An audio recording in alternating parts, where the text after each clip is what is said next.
जैसे नए आशिक है उनकी तरह है। जैसे जब कोई नए नए मोहब्बत में पड़ता है तो लिखता ही है, मेरा ये मानना है। तो जैसे वो चाहता है कि हमें देख के सामने वाला उसका क्या रिएक्शन करे, तो मैं भी अब ये चाहता हूँ कि मैं यहाँ सीखना आया हूँ, मैं यहाँ पढ़ने नहीं आया हूँ, सभी से मैं यहाँ सीखना आया हूँ। और मेरी कुछ सी नोट्स में 50 से 55 गजलें अधूरी पड़ी हैं, तो वो तो मैं भी यहाँ सुना नहीं सकता, लेकिन जो भी मैंने लिखा है पुराना वही मैं आपको सुनाना चाहता हूँ। मेरा ये मानना है कि अच्छा लिखने के लिए सबसे पहले अच्छा पढ़ना जरूरी है। और यहाँ पर सभी क्योंकि मेरी बात समझने वाले हैं, इसीलिए मैं यहाँ पर कुछ गजल पढ़ना चाहूँगा। और वैसे मेरे जो लिखने के गुरु जी रहे हैं मरूम डॉक्टर राज साहब, उनका ये कहना था कि किसी शेर को अगर समझाना पड़े तो वो शेर बेमतलब हो जाए, अगर किसी शेर को समझाना पड़े तो वो शेर बेमतलब हो जाए। तो सबसे पहले मैं जिन्होंने मुझे लिखना सिखाया सतीश जी, उनके लिए बताना चाहता हूँ कि इनका जैसे बचपन से सपना था अच्छा बनने का, लेकिन अफसोस की बात है कि ये अच्छा नहीं बन पाए, ये डायरेक्ट बहुत अच्छा बन गए। तो एक हाँ इनको पता नहीं। तो एक मतलब है कि जमी पे हूँ मगर तुम आसमां के पास लिख देना, जमी पे हूँ मगर तुम आसमां के पास लिख देना, और मैं जिस दिन ना रहूं मेरे यही एहसास लिख देना। क्या बात है। जमी पे हूँ मगर तुम आसमां के पास लिख देना, मैं जिस दिन ना रहूं मेरे यही एहसास लिख देना।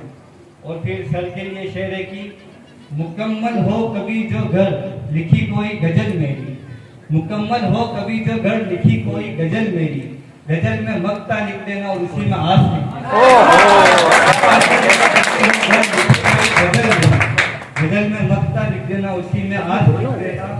और बसा पाओ ना मुझको दिल में अपने ये मगर करना, बसा पाओ ना मुझको अपने दिल में ये मगर करना, किसी को खास बोलो तब मुझे भी खास लिख देना। क्या बात। बसा ना पाओ दिल में मुझको अपने ये मगर करना, किसी को खास बोलो तब मुझे भी खास लिख देना। और ये है कि खुदा सबको नहीं मिलता दुआ में है असर, लेकिन खुदा सबको नहीं मिलता दुआ में है असर, लेकिन रईस पूजा भी कर देना और मेरी अरदास लिख देना। क्या बात है, क्या बात, शाबाश शाबाश।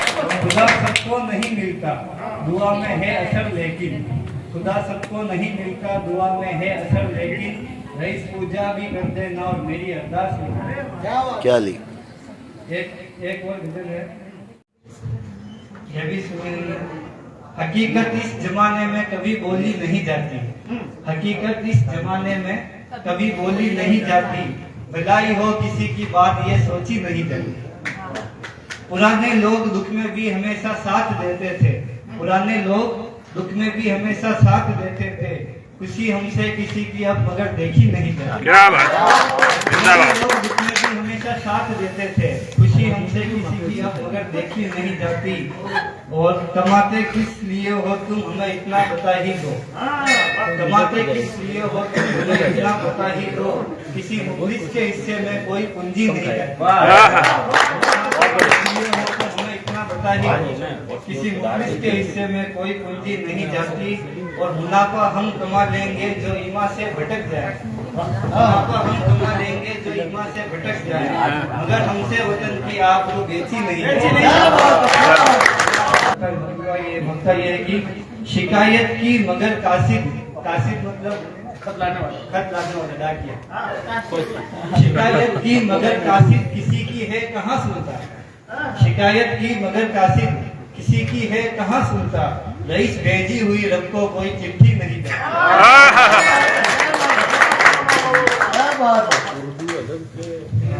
समय की कमी है तो फिर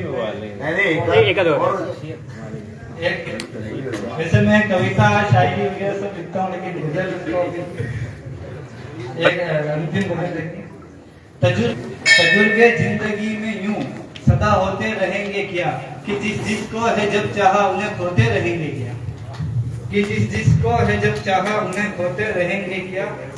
और मोहब्बत के सभी वादे यकीनन झूठ होते हैं, मोहब्बत के सभी वादे यकीनन झूठ होते हैं, किसी को छोड़ दे कोई तो वो रोते रहेंगे क्या। अरे वाह वाह, क्या अच्छा था, निकल गया। मोहब्बत के सभी वादे यकीनन झूठ होते हैं, किसी को छोड़ दे कोई तो वो रोते रहेंगे क्या। और जिसे कहते हैं ये जो इश्क हकीकत में नहीं कुछ भी। सुकुमार भैया इधर। जिसे कहते हैं जो ये इश्क हकीकत में नहीं कुछ भी, वफा के नाम पर धोखे यूं ही होते रहेंगे। जिसे कहते हैं ये जो इश्क हकीकत में नहीं कुछ भी, वफा के नाम पर धोखे यूं ही होते रहेंगे। क्या और मकता यह है कि सदाकत ये कि अब उगते नहीं पौधे वफाओं के। सदाकत मतलब सच्चाई। सदाकत ये कि अब उगते नहीं पौधे वफाओं के, रईस ये बीज हम कब तक भला बोते रहेंगे। बहुत सुंदर। हाँ, एक नया हीरा जो कोहिनूर कहेंगे, रायपुर का कोहिनूर आप करें ना, रायपुर का एक ने रहना चाहिए। अब तो छोड़ना पड़ेगा, रायपुर में किसको निकालेंगे। बहुत बहुत बधाई बेटा, बहुत ही अच्छे शेर दिए हैं कि मुझे बात याद आती है कि कैसे होती गजलें, अपने ही अपनों से बचने लगे हैं, अपने ही अपनों से बचने लगे हैं, तुकबंदी के जाल को गजलें कहने लगे हैं। क्या बात। अपने ही अपनों से बचने लगे हैं, तुकबंदी के जाल को गजलें कहने लगे हैं। कि गिरे पत्तों ने बिछड़ने का राज यूं बताया, कि गिरे पत्तों ने बिछड़ने का राज यूं बताया, कि डालियों को पत्ते बोझ लगने लगे हैं, डालियों को पत्ते बोझ लगने लगे हैं। तब जाके कोई बात रईस अपने कलम से लिख पाता है। ये हमारे